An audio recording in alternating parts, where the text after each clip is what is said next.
right, everybody, who is ready to talk some freaking smack? Because that is exactly what we are going to do. We got a SmackDown, how do you want a SmackDown showdown? A Smack Talk, how about that, Jack? A Smack Talk showdown that we've got coming up for you on Talkin' Smack. Welcome, everybody. I'm Bob, and?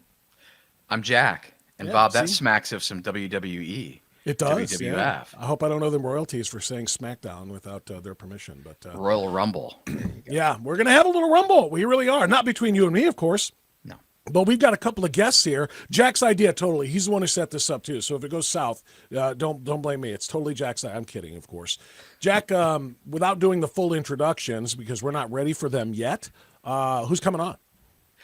So we will have State Representative Bill Seitz from the Cincinnati area, who is in the General Assembly leadership in the Ohio House. Mm-hmm. And he was a supporter of Jason Stevens, who is now Speaker of the House. And then we will also have State Representative Ron Ferguson. He's also a Republican from Wintersville, and Representative Ferguson was on Team Marin. So we have two people who were on two separate teams, all within the Republican caucus in the Ohio State House. The only thing that could make this podcast better than when we bring those guys in about 10 minutes is if we had them standing on either side of a podium in downtown Cleveland, inside the Q, or what do they call it now, Rocket Mortgage Fieldhouse or something like that, and have them participate in the what do they call it, the slap fights, slap off, slap face, what do they call it, that stupid thing? Slap contest, slap fight, something. I didn't know what one of those was until about a year and a half ago. That's some crazy stuff. Dude, I saw it for the first time a couple of months ago, and now it's everywhere, and I can't stand it. I've watched a couple of on Instagram videos where people are showing those things, and I'm just like, this is stupid. It's disgusting, quite frankly. I mean, it's not like boxing. No. Because in boxing, what's the goal? Is it to hit the other guy? Yeah, and it's what's your goal? To move to not get hit. That's it's a science. It's the art of hitting while not being hit. This is just who can hit the other one the hardest till the other guy falls down or can't continue. It's the stupidest thing I've ever had. What's it called? It's owned by UFC, Dana White, who knows how to. No kidding. Yeah, that's who owns this whole slap fight. Well, no wonder it's blowing up. I mean, there's no float like a butterfly, sting like a bee. There's stand there and get stung by a daggum hornet. Yeah, it's crazy. It's crazy stuff. Anyway, we're goofing here, but that would be a very good way to have this. I would love to have Jason Stevens and Derek Marin do that, and actually winner gets the gavel. I would be okay with. I think I'd feel good about that. I think my money would be on Derek Marin. No, we're going to get into all that in a few minutes. We've got something else we want to talk about first, and that was last night. But before we talk about last night in Arizona at the Super Bowl, and I got a couple of things I want to get off my chest. Jack, why are we here? Or to whom do we have to thank for being here? We definitely have to thank the Freedom Foundation. Go to thefreedomfoundation.com to learn more about them and to make a 501c3 tax-deductible contribution. And when you do that and you put Talkin' Smack in the notes, they'll actually double your give. But the Freedom Foundation, they created optouttoday.com, which is really super important in this day and age. Optouttoday.com is the #1 source to free government employees from union bondage. So go to freedomfoundation.com to learn more. Good stuff. Beautiful graphic there created by our producer, Whitney. Well done. Thank you very much. And thank you to the Freedom Foundation for supporting this podcast. Jack, I've got a couple of things I want to hit on the Super Bowl last night. And, just give me a second. There is the lead story on Fox News at this hour, the Fox News website. The very lead story right in the center, front and center of the page. Polarizing posture. Kari Lake's response to Black National Anthem goes viral, sparks fierce debate. And it shows her sitting there, by the way, in front of two other people not named Kari Lake, who are sitting at a table behind her, elevated. But she's the one they're focusing on because she's sitting there with a bit of a stern look on her face, basically saying, why would I stand for this? This isn't the national anthem. And she is 100% right. Mm-hmm. And I talked about this on the radio today, Jack. And everybody, if you don't know, the radio program is WHK Radio in Cleveland. You can listen to it anywhere in the state of Ohio or anywhere around the world, quite frankly, at WHKradio.com, weekday mornings at 9 a.m. I talked about this a little bit, and I'm going to hit this now. 2 years ago and last year, each time that they have played what they are calling the Black National Anthem, somebody called the Black National Anthem, and it's the song Lift Every Voice and Sing. I got mad, like so many other people who are mad right now. Oh my gosh, how can they play a Black National Anthem? We're not two countries, we're one country, blah, blah, blah, blah. This year I had a very, very different approach because it dawned on me there is no Black National Anthem. What they had prior to the National Anthem was a song was sung by somebody. I don't know who. I don't care to know who. But it's like a concert. They had a performance of a song before we had our actual national anthem. And when you approach it through that lens and look at it there, it takes kind of some of the anger and the energy away from it because I don't recognize a Black national anthem because we are not a Black nation. Now ponder that. For there to be a Black national anthem, it would have to be an anthem for a Black nation. It's in the word national. We're not a Black nation. And that's why we don't have a white national anthem, because we're not a white nation. We are a red, white, and blue nation. It's in the flag, like the one behind me, except the one behind me is in black and white just because it looks cool. But red, white, and blue are the colors of this nation, which represents all persons of all colors and all ethnicities and so forth. And that's why there was only one national anthem last night. It was sung by Chris Stapleton, and he did a phenomenal job. And it's being compared to the greatest anthems in Super Bowl history 57 years in. Some people are saying it's the best one since Whitney Houston, which is crazy. You know, back in from I think 91, was it? I think, or 90, 91? Right when Desert Storm. Yeah, right when Desert Storm. Yeah. So I Carrie Lake, good on you, sister. I'm not standing for somebody else's concert either. The fact that somebody wants to say, yeah, but Black people consider it a national anthem, Black people can consider a horse a cat, and it's not going to make it true. A horse is a horse, a cat is a cat. And that song is a song, but it's not a national anthem because we're not a Black nation. Just like the Star-Spangled Banner is not a white national anthem. We did not play competing anthems last night. We played one national anthem that represents Black people and white people and people who are Americans of all ethnicities and races. And prior to that, we had a song. By the way, we had another song, too. Somebody sang America the Beautiful. That is also a beautiful song. You know what it's not? It's not our national anthem. We have one national anthem, and I want everybody to understand that so we can stop playing these ridiculous games that are intended by the NFL, which is still woke as hell, to divide us. And that's what they tried to do. I'm not letting it happen. I'm recognizing there was a nice song that was sung, and it is a nice song, but it is nobody's national anthem. That's what I got, Jack.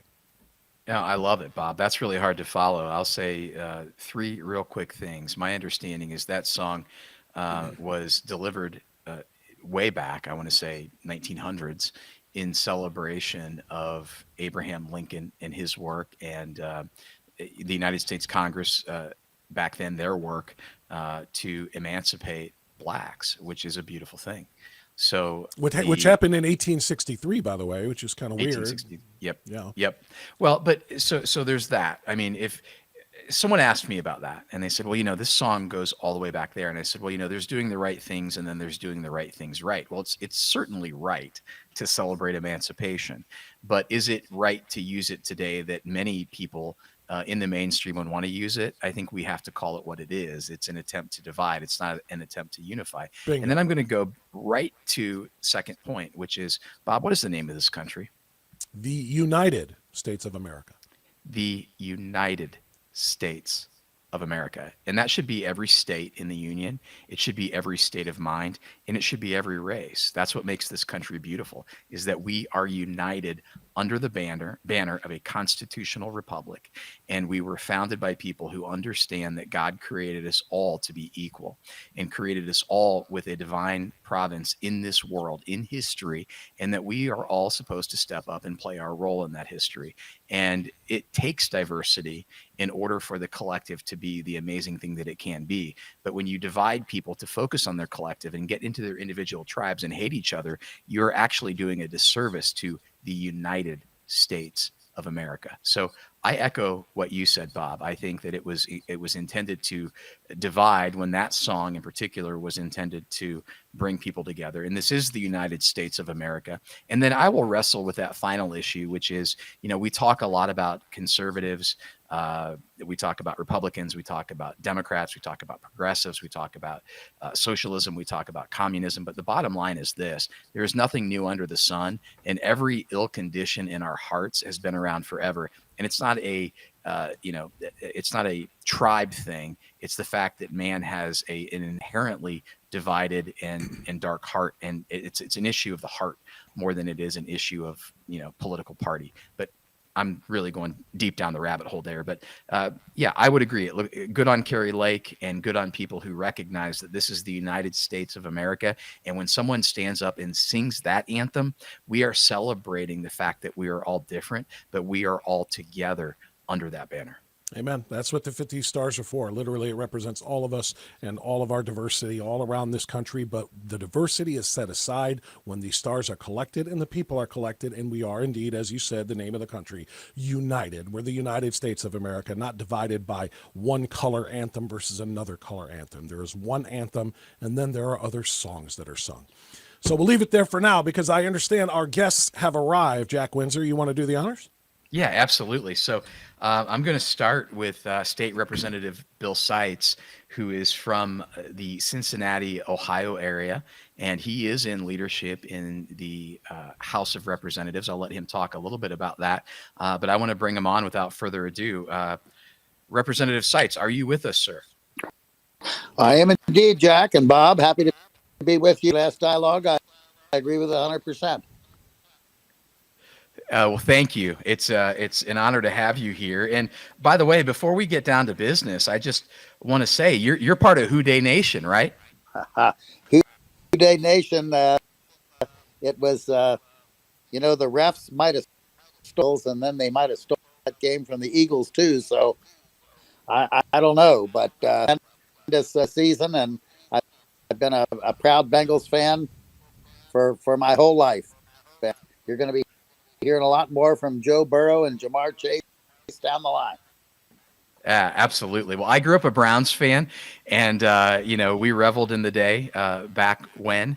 But I'll tell you, it's really nice to see the Bengals show up and show out. And certainly, as an Ohio State fan, it's great to see Joe Burrow do what he does. Notwithstanding the fact that he transferred to LSU, but I was going to say, why would being an Ohio State fan make that exciting for you? He did not play for Ohio State. He didn't, but I loved watching him play in high school, and I always thought he was a first-class person and a first-class player, and I just love seeing Ohio people succeed. So I love the Joe Burrow story. Yeah. Gotcha. Let's bring in our second guest. Okay. State Representative Ron Ferguson from Wintersville. We're going to talk about where that is. And frankly, I've been a lifelong Ohio resident. I didn't know where that was, but State Representative Ron Ferguson, and he has a background, actually, I think, in the news business. So a little bit intimidated to have him with us, but certainly a pleasure. State Representative, thank you for being with us. Thank you all for bringing me on. I appreciate it. Wintersville is located like right in between Fallsville and Springsville, I think. That's the only thing I'm going to be able to guess at, because I have no idea with you. I'm like you, Jack. I don't know where the hell it is. Where's your district? Where's your town? So I'm in Jefferson County and about 30 miles west of Pittsburgh. I am the last town before you cross over into West Virginia and PA. Got it. Well, thank you for being here. How close are, two questions real quick. How close are you to East Palestine? I am very close. I might be closer than Rep Blaisdell, who actually represents there. We're both about equidistant there, very close. Can you speak to that real quick, Representative Ferguson, and talk about what the people are saying there? I've got all kinds of headlines in front of me about people getting sick. Ohio residents claim big wave of sickness after the train carrying those toxic chemicals exploded. There's a massive toxic cloud, I guess it's being described, that continues to hover over the area. What are your constituents and neighbors and family and friends saying about that right now? Yeah, so there were just yesterday at church, I was talking to a friend of mine and his in-laws are staying with them. They live in East Palestine, so they're down here staying with him right now. And I have fishing buddies that fish in the Ohio River. They were up in that neck of the woods and the fish were dead, floating. So lot still to be determined there. I'm not overly knowledgeable on the situation quite yet, but definitely something for us all to keep our eyes on. I know people are definitely displaced, those that live in the East Palestine area. Well, contaminated water, contaminated air, and contaminated ground. I wonder when people are going to be able to return from their evacuation. And what bothers me, and I appreciate you saying, what you do know and what you don't. I hope the federal government knows a lot more than they're saying, because I'm not seeing anything. I'm not seeing any coverage of this at the national level of what's going on in East Palestine. This is a massive issue impacting people on both sides of that state line between Ohio and Pennsylvania. And again, toxicity with dead fish. They're reporting dead animals from miles away. Now, maybe they, of course, were contaminated when they were nearby, and then they ran and wherever they happen to move to, and they die there. That doesn't necessarily mean it's deadly miles away, but it doesn't mean it isn't either. We don't know. And Representative Ferguson and Representative Seitz, you can speak to this too if you want. Where's the federal government when you have such an emergency and a calamity like this? I haven't seen much of anything from the national side. Well, I obviously it's a terrible tragedy, and the federal and state authorities ample time to investigate what happened, why, and the public information is that there is no danger to human. I wouldn't know one way or the other. It's a long way from Cincinnati, but the source of our drinking water here in Hamilton County. So we're watching it very closely. Sort of like the Chinese balloon and the other 3 unidentified objects. We governments the time to get to the bottom of this, to give us accurate information, and to make that reconnaissance and give us accurate information. We're all information as soon as we can. Yeah, I'd like to get some accurate information too and find out what's going on there. Again, if there are dead animals there and there are dead fish, that means the water supply is in some jeopardy there. So hopefully we have the EPA on top of this, and hopefully we have FEMA on top of this, and maybe we'll get some answers coming up. Jack? Yeah, so we'll jump right into, I think, a couple of things that we want to talk about. The way that I teed this up was that Representative Seitz, you've been on Team Stevens in his I guess, effort to win the speakership in the Ohio House, and Representative Ferguson, you were on Team Marin. I guess I'm just going to lob you both a softball first and just say, Representative Seitz, what made you vote for Jason Stevens as Speaker of the House when the Republican caucus decided behind closed doors to elect Representative Marin? Well, Representative Stevens all along, and I made this clear to Representative Marin on do not believe we need another 2-year speaker, because what we've constant revolving door of speakers is the minute the new speaker is elected, these will be the next speaker. That weakens the House vis-a-vis the Senate. Number one, the development of proper public policy, because everybody's running around figuring out who's going to be Tier and the Duke of Earl. And I wanted some stability. So it was nothing against Phil Plummer as a person. I was for Jason from day one. As Representative Seitz, if I may, you say you were for Stevens from day one, and that's fine if that's how you voted in the caucus vote. But did you or did you not agree with the rest of the caucus to support whoever won that caucus vote unanimously? The indeed for Derek Marin. That's right. But That was but that I've was learned unanimous consent. So my well, question is, I don't why did know you go about that. back on your own word? Well, I didn't, because, and this is going to be my point. I've found over 22 years is overplaying their hand. When Ryan Smith was our speaker, Ryan Smith, as did a majority of the Republicans in our caucus, Mr. Plummer and others voted with Mr. Householder and to elect Larry Householder as speaker. And that was because Ryan was a failing of his. He refused to meet with Mr. Householder. Okay. What does that have to do with this past November and your pledge to support the speaker elect? It has to do with overplaying your hand, Mr. Smith. What did Derek Marin do? What did Derek Marin do that makes him in any way, shape, or form related to the actions of Householder or Smith or anyone else? Well, first of all, he voted for Householder against the Ohio Republican caucus. That's number one. But more fundamentally, this time, and because the 31 people that voted for Stevens in the straw vote excluded, we were not communicated with, we were not welcomed, and that was over my 22 years. Whenever there's been a contested election for speaker, we extends the olive branch of peace to a couple members of the other side in responsible leadership roles. And this is what John Husted did. So because you didn't get, wait a minute. Hold on a second, Representative Seitz. We don't have time. We can't filibuster. We have to get other questions in. We can't filibuster. We need to get Representative Ferguson in here as well. So that's why I need to jump in here and ask one follow up to that quick point that you just made. So you said that Marin once voted for Householder. How does that compare to selling out and joining 32 Democrats to unanimously give more power to that cabal than to the supermajority of 67 Republicans that you were gifted by Ohio's Republican voters? We did not sell out to, and number two, Mr. Marin and partner with the Democrats? We didn't sell out.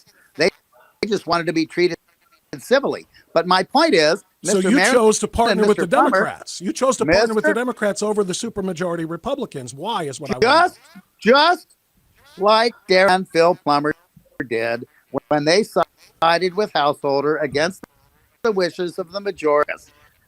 So what goes around comes around. That's nothing new. They're guilty. They accuse us of being guilty of. Well, Representative Seitz, this is Jack Windsor. No, Bob, let me jump in. I want to point out one thing. I apologize. But two things, actually. Number one, first of all, Larry Householder and Ryan Smith did not duke it out in caucus. They let the votes be cast on the floor. So when Larry Householder ran for speaker, he was not asking other Republicans who voted for him against the other Republican nominee to go back on a word that they made in caucus. That's number one. And number two, with all due respect, Larry Householder obviously is not true until proven guilty. But I mean, are you comfortable comparing Jason Stevens to Larry Householder, who's under federal indictment right now? I mean, is that the look of the party? Jason Stevens wasn't even there when Larry Householder. Point, Jack, is incorrect. We did have a caucus. The vote was unanimous for Ryan Smith.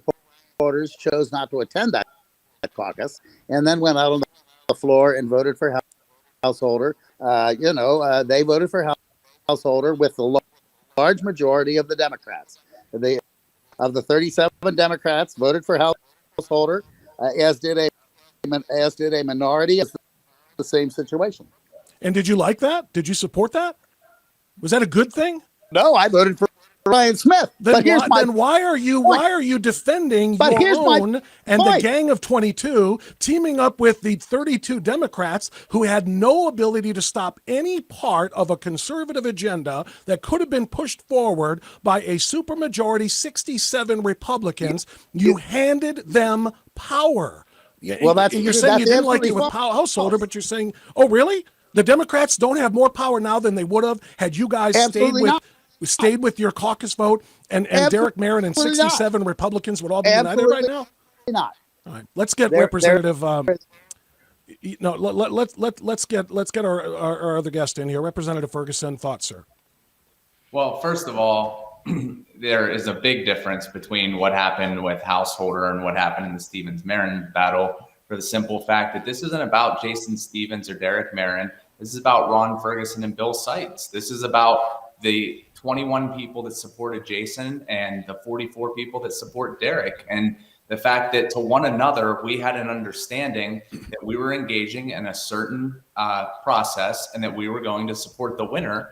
And when we didn't support the winner, Derek Merrin, I was never contacted by any member of the 22 to be on part of that team or to be told that they had concerns with Derek Merrin. They just chose to go their own way. And that's a real concern because, you know, the people that get penalized here are Ron Ferguson and the other 44 members that supported Derek, not Derek. Representative Ferguson, curiously, and maybe you know the full answer to this and I don't, how many of the other 21 who were part of the Stevens cabal received plum positions on committee assignments from Jason Stevens after that vote? Every one of them. All 21 of them. That's an interesting development. Representative Seitz, what do you think of that? Every one of the 67 members of our caucus has been chairman of a committee by Speaker Stevens. That is the first time in my member of the Republican caucus has been made a chairman or vice chairman. How many committee assignments? How many new committees are there, Representative Seitz, under Jason Stevens? How many new committees were created to facilitate that? A couple. But I got a chairmanship or vice chairmanship, and that's the first time that I ever remember that happening. I will point this out. The two people that nominated Derek Merrin from the floor, one of them is now part of our House leadership, Representative Jim Hoops. The other nominated Derek Merrin, and he is now firmly a part of so gradually we are working to show our colleagues that we are conservative agenda. We will unleash our priority bills tomorrow. I'm happy to say those identified by this dark money, strong Ohio PAC that and you will find a remarkable degree of similarity between the priorities identification and the priorities that we will unveil tomorrow. I want to stay on the members for a moment because you talked about, and Jack just asked you about how many committees were created to make that happen. You said a couple. What about people who were demoted? What about experienced leaders like Phil Plummer, who was demoted because he was a part of the 45? Do you think he sat around saying, "Hey, Jason Stevens didn't reach out to me and offer an olive branch enough," and pout his way through this? Because Phil Plummer was screwed. A lot of the people who are in the 45, the majority, by the way, 45 to 22 in your supermajority, 45 of them, hold on, but 45 of them were 43. 43? 40, because we can go back and count the votes again. 45 members voted for Merrin.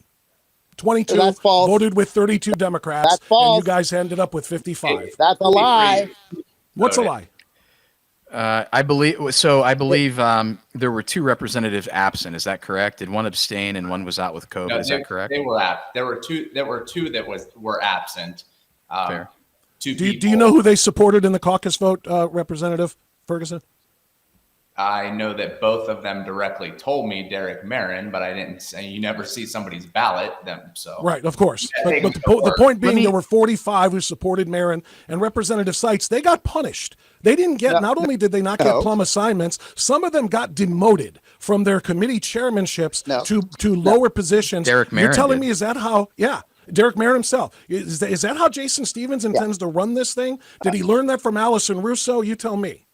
He has included every single member as a chairman or vice chairman. And many of the people that voted for Derek Merrin, that nominated him from the floor, are either members of current House leadership and committees. And and so, I mean, you can pick around and say, well, I get Tell it. me what you would say to Phil Plummer if he was on the I line got with us something right to now. jump in What would you say to Phil I Plummer would say if he was on the line right Phil now? Plummer, our phones are open. We'll be happy to talk to him. I have. Does he have to call you, or do you have to, or could you call him? Because you made a big deal out of the fact that you think Derek Marin didn't call you fast enough. Well, I'm so not why the are your phones open? Why aren't you reaching out with the olive branch to these people Bob, who got screwed by your Bob, power play? Okay, who got Bob, screwed by your trans dem power play? That's what this Bob. is. Yes, sir. Bob. Yes. So it is not my role, nor was it ever my role in this whole process. Very, very clear. I did not want another 2-year speaker. I wanted to get some stability. I wanted to be able to have a common conservative agenda and move forward with the people that experience, which is who we now have on our leadership team, and who had the most ability to raise money, 67-member supermajority. And we were also very concerned in the interim January about the mass exodus from our senior policy staff, which left fishing without a net. Without strong policy staff, you are not going to be successful. Those of us that are part of the gang you vilify are the people that raised the money that elected the 67-member supermajority. Fully not. Where did that money come from, Representative Seitz? Thank you. It came from all over. Okay, I mean, how much of it came from unions? Well, no, I'll give you the facts on that. I had that's run by Ohio Press Network over the last few days. I got $20,000 in electric sector unions. I raised over $500,000. That's 8% of my total. So don't say it's unions.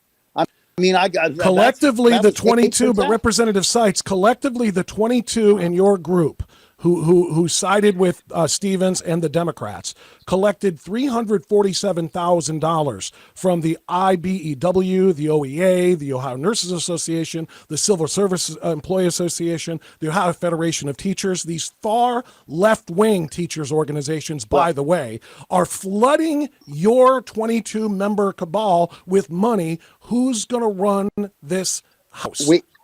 Okay, Bob. We ORA, the pot, raised over $7 million. The $347,000 is a testimony small percentage of that money, number one.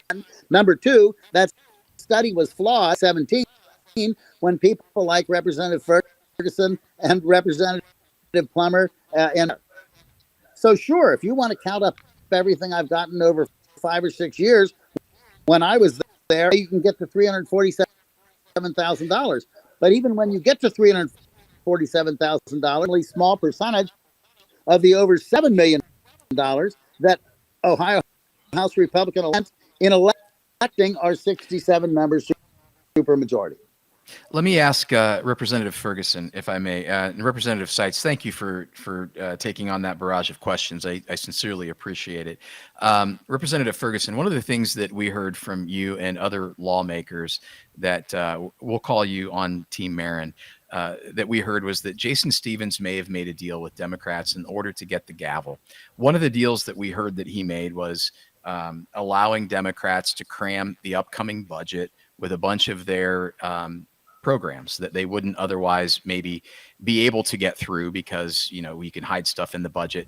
And interestingly, one of the things that I've uncovered in the past couple of days, of the 33 members on the House Finance Committee, 31 of them supported Representative Stevens. Do you believe there was a deal, and do you believe that that's a coincidence that that Finance Committee is chock full of Team Stevens supporters? It's nothing in this business is a coincidence. People get put into specific positions to move legislation. And it's clear from looking at the members of the Finance Committee, it's people that are going to move a agenda similar to the coalition that voted for Jason Stevens as Speaker of the House. That's clear as day. What do you think? Go ahead, Bob.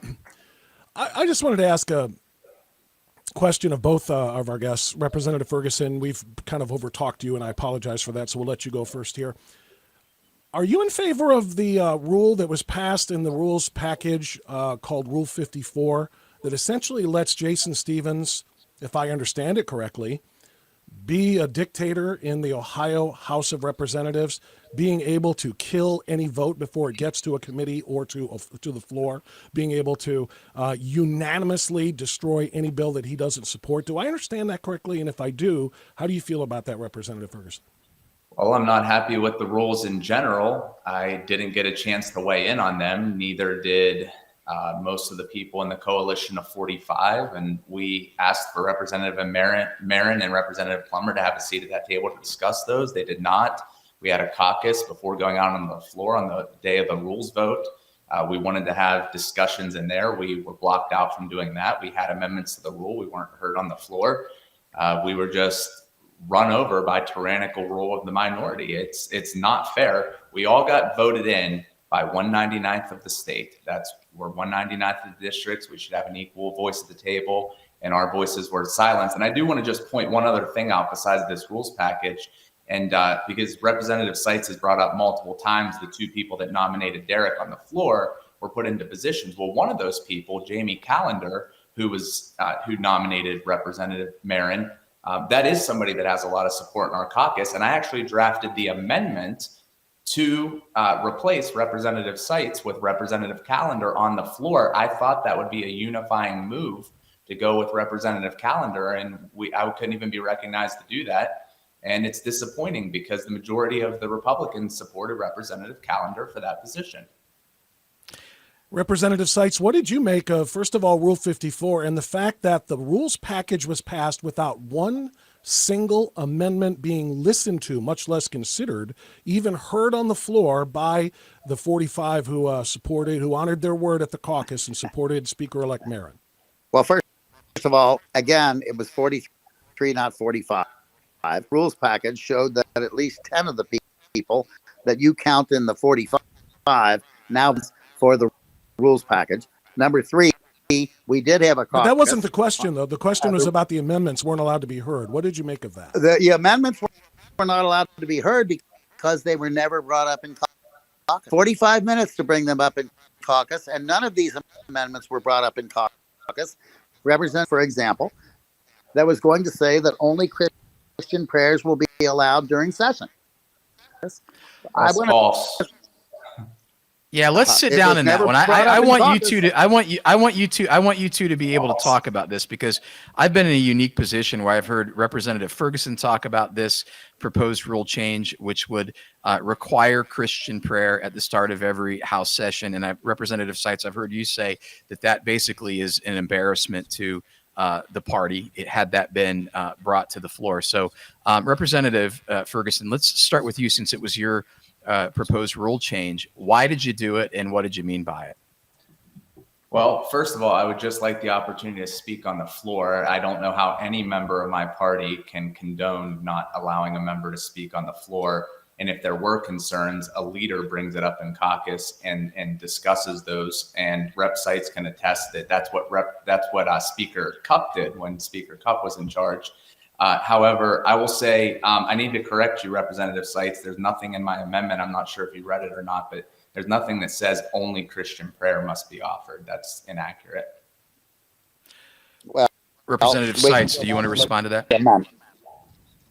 But it's very clear. We have Jewish members of our body. We have Muslim members of our party, of our body, and frankly, anything that prayers is probably unconstitutional. The point is, we had a caucus. Why would it be unconstitutional? The First Amendment because you cannot only recognize Christian prayers. Okay. Well, why would having a Christian prayer preclude a Muslim from having a Muslim prayer, or your amendment a Jewish person or a Messianic Jew having a prayer to their God? Why would that preclude that? Your amendment said only Christian prayers. Okay. Why don't we allow Representative Ferguson to read his amendment word for word, and let's get to the bottom of this. Since you think it says only and he says not, can you please read that for us, Representative Ferguson? In line 25, strike through, quote, prayer may and insert Christian prayer must. The word only is never used. So does that clear it up? Christian prayer must begin every session. That indicates that is going to happen. But it doesn't say only. Okay. It doesn't preclude a Jewish prayer or a Muslim prayer or a Buddha. If you have a Buddhist member who wants to say a Buddhist prayer, I mean, it doesn't matter. Okay. The point is, it doesn't restrict it to only Christians. But all I'll go ahead. say is that his amendment, part of Mr. Maron's team, were not even aware that this amendment was in the queue. Them have told us subsequently they would have never supported such an amendment.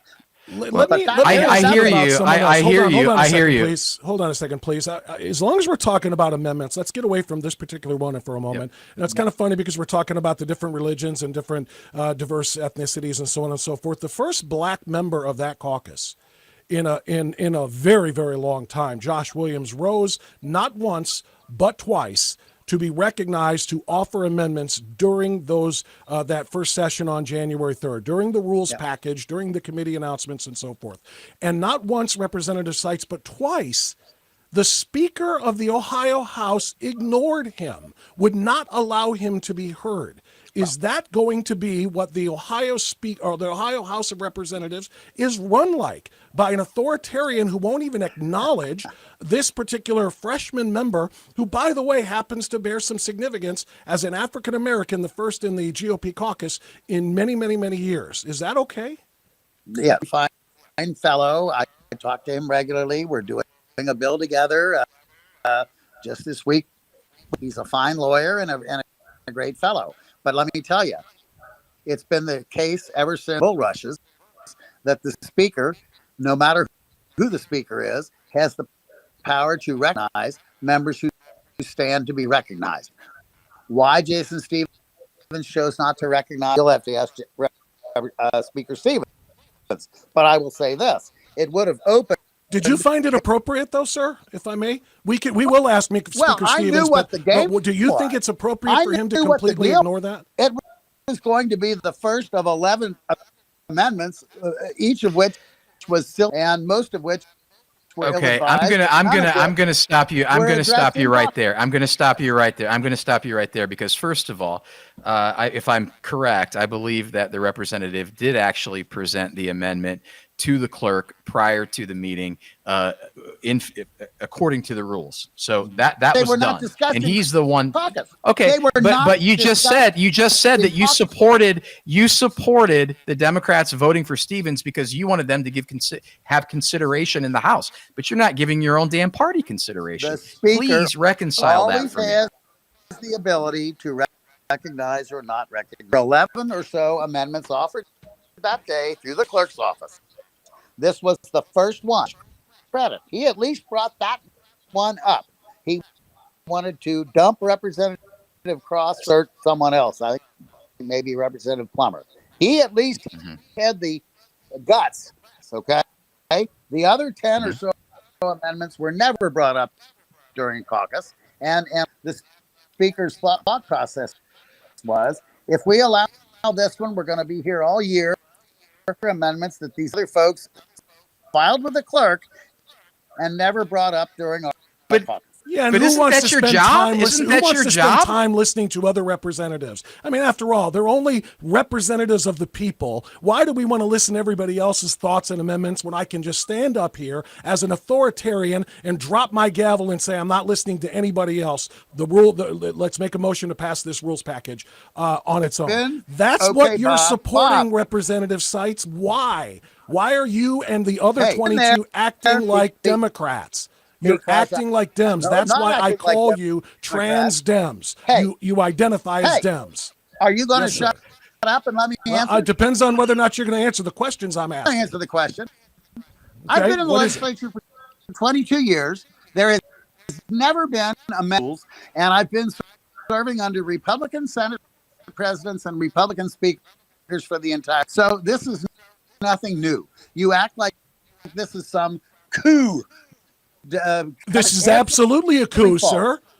This is absolutely a coup. You have a 67-member super Republican majority, and you handed power to 32 Democrats who would side with you guys so that you could all get plum positions from a speaker who's going to ignore the majority of 45. Representative Ferguson, thoughts? That's a lie. Okay, well, that's how it's played out. Maybe it's just coincidence. Maybe it's happenstance. Thanks to me, you guys, you handed more power to Allison Russo than you wanted to give to Derek Barron because of me. I'm playing mediator. Right? Yeah, are you, Bill Seitz? Are you blaming Bob France? I wish I had that much power. Jason Stevens steamrolling members of his own party. Did I hear that correctly?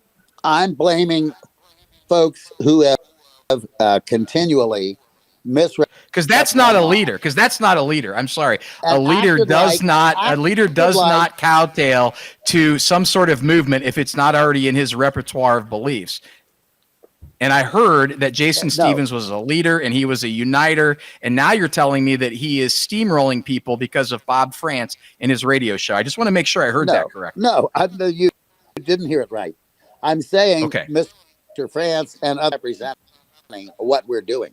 As I said before, we graciously reached out to people that voted for Mr. Marin for Speaker in our leadership team. Number one. Number three, member of the Republican caucus, a chairmanship or vice chairmanship. Number three, priority bills tomorrow. You will find remarkable similarity between those put Dark Money Strong Ohio group today. Dark Money Group. Let's sit down there. I want to talk about that. Dark Money Group, Strong Ohio Group. Yeah, I feel bad. He's sitting there waiting. Jack, follow up on Dark Money in a moment. Yeah. Representative Ferguson, what are your thoughts on what we just discussed as far as what the group of 22 that he said was not a coup? What was it in your mind, sir? Well, it was breaking your word at a minimum. Everybody knows exactly what the understanding was, and every member of the 22 has to be honest and admit to the fact that obviously the 44 people that were planning to vote for Derek Barron, not even considering Derek himself, but the other 44 expected people to keep their word on the floor. And it is wildly, wildly deceptive to not have reached out and to have given the rest of us majority members an idea of what was going to happen. Any member of the 22 could have picked up the phone. They all have my cell phone number. Many of them I contributed to their campaigns. I knocked doors for them. I helped them for 2 years in the legislative process. None of them took the time to pick up the phone and give me a call or give other people a call. It's just not right. That's not how you build a team. Do you find it curious, Representative Ferguson, that many members of the 22 that, like Representative Seitz, have said that Speaker Barron not reaching out to them after the caucus vote was something that made them think he's not much of a uniter. He's not reaching out enough, and it's literally the shoe on the other foot now with respect to how you and the other 45 have been treated. So number one, and I'd be glad to show people the phone records, I called Representatives Hillier, Catrona, Loychik, and Swearingen the morning after that vote in November to tell them that this was going to be a great time going forward, to ask them what their priorities were, because they all know that I'm friends with Derek and I'm very good friends. I was at the time very good friends with those guys. Rep Seitz could attest to that. And unfortunately, they had other plans to kind of work behind our back and do something a little differently. And I'd really say, but just even go a step beyond that and just boil it down to, again, just us, not the two people that were running, but the 44 that were supportive of Derek, the 21 that were supportive of Jason. Don't you think there should have been correspondence man to man or man to woman amongst that group? I mean, where's the team there? Representative Seitz, why don't you answer that? Let's not make that rhetorical. Could there have been better communication, Representative Seitz, between Stevens and his 21, and then we'll even say, according to what you said, the 42 on Barron's team? Obviously there could have been. I suppose that might be true. So on the morning of the vote, finally, at 11:45, who was supporting Mr. Barron, said that Mr. Barron was going to offer me the chairman. And 1 hour and 15 minutes later, one of the representatives of Mr. Barron at 1 o'clock, 1 hour before the vote, we'll get rid of Representative Wig of your old job back if you vote for us. So, this concept that is 100% purity on one side and no purity on the other side is very, very false. And I said, when that generous offer was made, I said, that's very gracious. But why didn't you 3 weeks ago, 3 weeks ago, 4 weeks ago, or 5 weeks ago? Well, let me follow up with one quick question. Let me follow up with one quick question, because you talked about how tomorrow we're going to see this legislation plan, and it's going to be filled with all of these great things. You do realize you're already starting in the hole, because the one of the most important pieces of legislation, which is now too late to get on the May ballot, is the constitutional amendment legislation that would have raised the requirement to change the Constitution to 60%. We needed that to be done, because now that it won't be on until November at the earliest, we already know that the pro-abortion groups, the pro-death cults in the state of Ohio, are pushing forward with amendments that are going to greenlight abortions all the way up till the moment of birth in the state of Ohio, like they've done in California, like they've done in Minnesota, like they've done in a handful of other far-left states. We're a red state.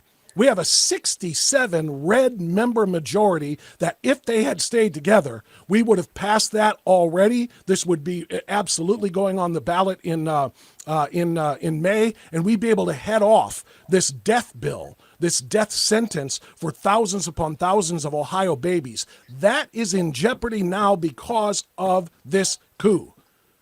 How do you respond to that? Well, to that very, very simply. We had a vote in the Government Oversight Committee in December, and I voted yes, as did many of the other people of the so-called Gang of 20 yes. We could not get the requisite number of votes from among our caucus. So I am absolutely proposal. However, the problem in getting it on the ballot in May, one of timing and one of not having a funding plan in place for such an auspicious you do not go like General Custer, riding blindly down into the valley, oblivious to the 5,000 Indians that are sitting down there waiting to scalp you. We have talked to a number of people in the business community, and they said we have never been approached to help on the putting it on the ballot is one thing. Getting a funding campaign together, getting a campaign committee together, proved to be a very difficult task to get it on the ballot for May. I will Representative go one Ferguson, step do you want to respond to that? further. I'll go one step further. I really think to eliminate the concept of citizen-initiated constitutional amendments altogether. States don't allow it at all. That would be a much simpler proposition. Let's simply join states that do not allow citizen-initiated constitutional amendments. All right? I'm for that. Representative Ferguson, let's go to you on that, because what I think I just heard Representative Seitz say was that they didn't have the approval or maybe the funding to do it, but he's talking about taking it away altogether versus, a 60% amendment to get, or 60% vote to get a constitutional amendment passed. What's your take on that? Well, first thing I'll say is we had a plan that was actually going to have committees the first week of January, and here we are in the third week of February, and we still aren't meeting, and that's a major concern. We'd be able to talk these things out in committees and have had committees all during the month of January and gotten to a position to vote on either what Representative Stewart proposed or maybe what Representative Seitz is proposing if we were actually meeting in the month of January. But here we are, February the 14th, and I still haven't had a committee meeting, and neither has 2/3 of the caucus. So hopefully we can get to Columbus and get to work, because there's a lot of things we need to deliver on conservative principles for the people of Ohio. Are you concerned, Representative Ferguson, with what we talked about earlier as far as what those conservative principles are, considering the fact that Democrats now have a much bigger seat at the table than they did before, and their massive financiers in the Ohio unions now have a say as well? Sure, I am. I mean, a lot of people have painted Jason Stevens as a moderate. I've never claimed to do that. But by the same token, the people that I heard Representative Schmidt claim that some people would consider Jason more conservative than Derek Merrin. Give me a break. Are you kidding me? There's not one person in our caucus that genuinely believes that. We had the opportunity for the most conservative speaker candidate to our caucus chose. We did not get him. So you can only imagine we're going to get less conservative policy. So, Representative Seitz, you previously in this discussion, you mentioned a group that was founded by former U.S. Senate candidate Mike Gibbons. He has a PAC, and that PAC released a statement today. It's the Ohio Strong Action PAC. According to Mr. Gibbons, he met with Jason Stevens last week, and they had a conversation. And Jason basically said two things. There's a conservative slate of legislative priorities coming down the pike. I expect that tomorrow, although Representative Stevens and his team has not, they have yet to give that to me, though we've asked for it for several days now. But I guess the first part is, and Stevens said that there was no deal between he and Democrats to get him the gavel. So, just do you coincidence stand that by they all got that together? Right. Do you stand behind that? And then, secondly, what is that conservative agenda that you expect Representative Stevens to release tomorrow? The press conference will be at 11, but among the priority bills that I'm aware of include passage of the Save Women's Sports, Save Girls Sports Act, include a bill, which I've been working on for 2 months with Representative Tom Young, including a PAC bill in some form or fashion, including significant income tax cuts, the joint resolution, but we're not going to put that as a priority. All of these things we're going to be rolling out tomorrow at 11. It's basically every single thing, Dark Money Group's list, we're going to be putting up there as priority bills. So there's no disagreement there. Okay. There might be disagreement. Let's give the final word to Representative Ferguson, because again we've had a lot of good discussion back and forth here and left him on the sidelines a little bit. Representative Ferguson, what do you want to see in this package that's going to be announced tomorrow, and what is your expectation that it will have enough support to get there, that it will be conservative and not some sort of a hodgepodge blend of conservatism and progressivism, just like the 22 and the 32 member cabal created? Yeah, so, I very clearly let my district know that where I stand on issues, that I'm conservative, that I want to drive a conservative policy, that I'm going to be upfront and honest, and my actions over the last 2 years have proven that. It's just the fact that the actions of many of the people in the 22 have proven otherwise, especially of late, breaking word to your colleagues. So, I mean, at this point, we honestly have to be hopeful, because there has to be some form of a promise with the Democrats, and we don't know what that promise is, but it has to be standing in the way of what we could be getting accomplished, where had Representative Merrin been Speaker of the House, we would at least know without a doubt there was no deal with Democrats, and that we had a clean runway with 67 Republicans to deliver for Ohioans. Yeah, and I've got to say, I don't know where this is going to go, but I can tell you two things have happened already that makes me that make me scratch my head. Number one is, as I said about midway through this show, that scuttlebutt was that the Finance Committee was going to allow the Democrats to cram things in the budget, and 31 of the 33 members of that committee are people who supported Jason Stevens. I think that could be problematic. And then the second issue is this joint resolution that would have required a 60% amendment. The window of time already closed on that, so the Democrats have a running start. So this administration or this leadership is 0 for 2 out of the gate. But Representative Seitz, I hear you. There is some conservative legislation potentially coming down the pike. I think what Ohioans will probably want to keep their eye on is this watered down legislation, or does it do exactly what people claim that it does? But I do want to sit down in one thing, and I'm probably going to be a little argumentative here, and I'll let you know that from the get-go. But you mentioned that the group that Mike Gibbons has put together is a dark money group. Can you define dark money group for our viewers, please? A dark money group is money into their organization, and as long as they do not expressly of a particular political political candidate. They're allowed to raise money limitlessly, and, up to 50% on political advocacy and 51% on issue illegal. But it is dark money. Would you That's say then what they how would call you dark money. how would you compare and contrast that between, say, the Ohio Education Association or other government union groups? Are those dark money groups? No, because they generally advocate the election or defeat of particular people. When we file our campaign finance reports, we have to list the money that we got from them. Then can raise money and never have to disclose who their donors are. And I have no problem with that. That supports Citizens United. That's exactly why Householder hit Generation Now. That's illegally coordinated with it. Dark money is all over, but it is dark money. Let's just be.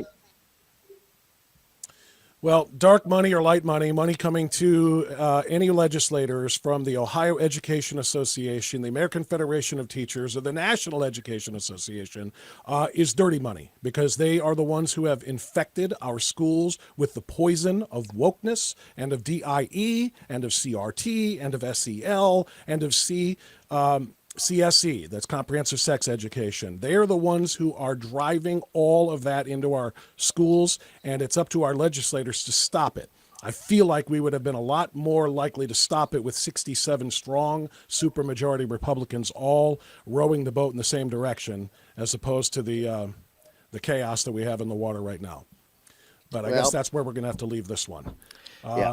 I hope you're right, Representative Seitz. I hope we're blown away by the agenda tomorrow, and I hope even moreover that agenda is achievable, because I don't think there's a lot of trust right now within the Republican caucus, and I'm very interested to see how the Democrats feel about that agenda tomorrow. If they come away clapping, we're going to know it's not what we thought it was. So let's hope that they're walking away tomorrow very, very angry, and then maybe, just maybe, we'll have some reason to trust it.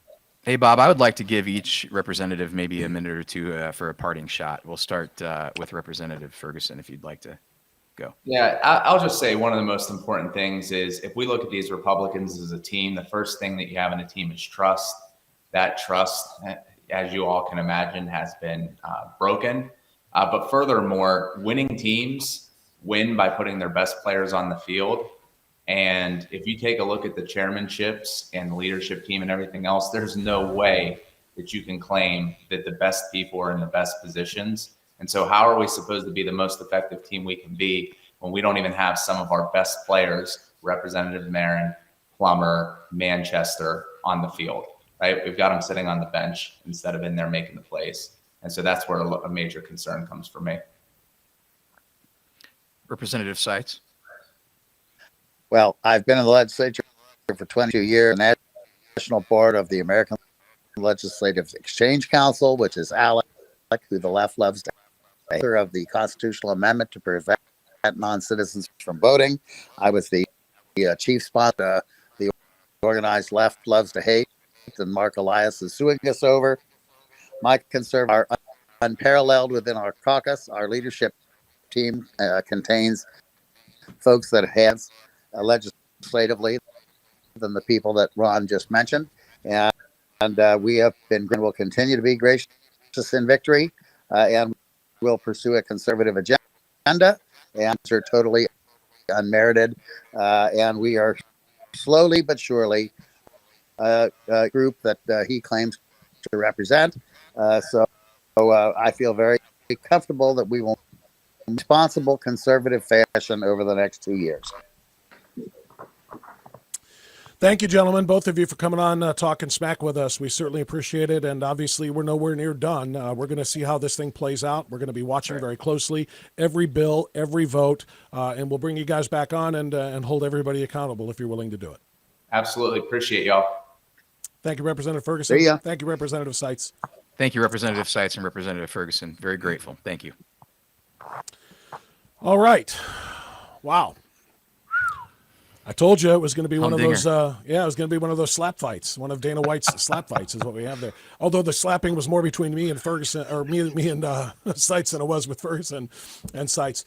Jack, I mean, I'm just going to say it. I said it to him.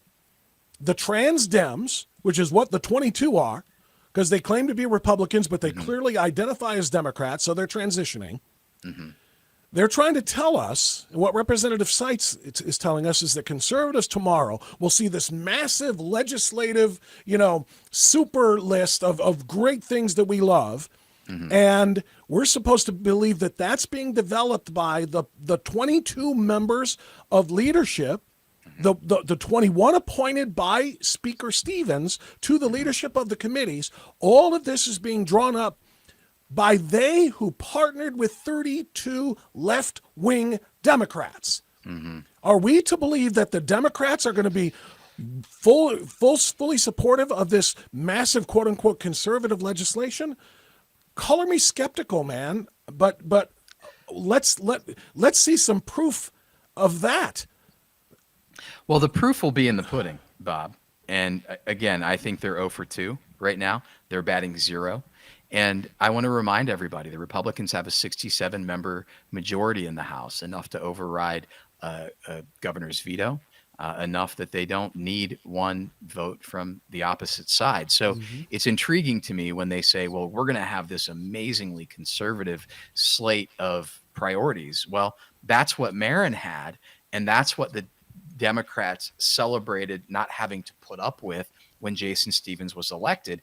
And let's not forget, Allison Russo went on record and said, well, of course we talked with him and we felt like this was the guy based on our discussions that would give us more of what we wanted. So, to me, there's just, it doesn't make sense. No, if they wanted conservative legislation, then they should have just stayed with the speaker-elect and honored their own word coming out of caucus. We're 6 minutes past our time, Jack, so we'll wrap it here. But I'll say this. Here's the reason mostly for my skepticism is what I said to Seitz about the constitutional amendment legislation. If we had plowed forward with these 67, started on January 3rd, gotten the rules package passed, started committee hearings, this would already be passed, and it would be on the ballot for May. And he said, well, we wouldn't have the money to push a campaign. Really? You don't think you would have gotten every massive pro-life group in Ohio funding the passage of such a piece of legislation to make sure that the radical pro-death cults wouldn't be able to make abortion on demand until a baby is born? I mean, I'm really? sorry, man. I know we're over, but I'm just going to encourage people to find that red dot on the slide here and slide it back about 30 minutes and hear Representative Seitz bragging about how much money he raised for the caucus and about how much money they were able to bring into the coffers to get Marin and other people elected. So, I mean, which is we have the money or we don't. Yeah, right. Right. And like I said, any shortcomings, every Ohio Right to Life group in the state would have absolutely funded everything needed to make sure that that passed and that we raised the bar to 60% to amend the Ohio Constitution. All right, that's going to have to be where we leave it. However, thank you to everybody. Thank you, including to Representatives Seitz and Ferguson. Obviously, we're not done doing this. We're going to do it again every time we get an opportunity to hold these people accountable in the Ohio State House. We're a mess. Ohio is a red state that should be just leading the charge. Instead, we're a freaking disaster zone because of that coup of 22, and we're going to have to stay on it until it resolves itself. So thanks for being a part of Talkin' Smack. I'm Bob. And I'm Jack. And we'll see you next time. Bye-bye.